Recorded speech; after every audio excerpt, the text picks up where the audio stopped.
Did you really know this location? Kasi I'm not familiar. Something I'm not familiar with, hindi ako makakaroon ng 100% confidence. You buy a property, you will always consider in your head how you will gonna exit it.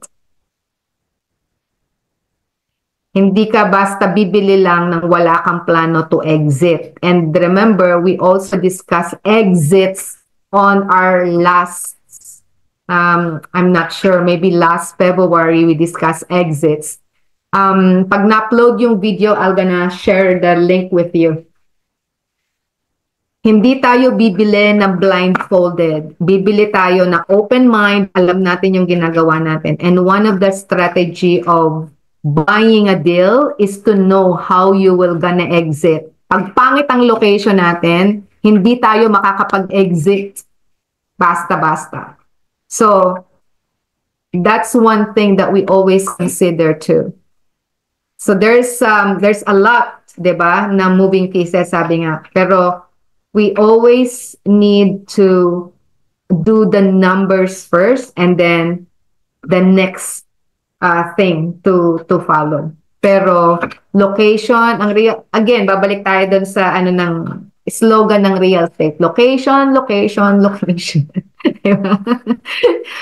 Very, very important ang location. Ako, masyado akong particular sa location. Kaya, kahit nga dun sa tinitingnan naming property sa Vancouver, sa Edmonton, sa Regina, ang tanong ko dun sa mga nandun nakakilala ko is, did you really know this location? Kasi I'm not familiar. Something I'm not familiar with, hindi ako makakaroon ng 100% confidence. Kaya,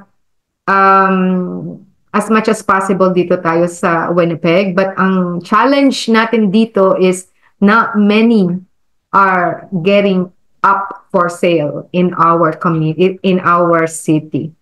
So, kung meron kayong let's say parang matutunugan, alam niyo yung word natin na yun ng Pilipino.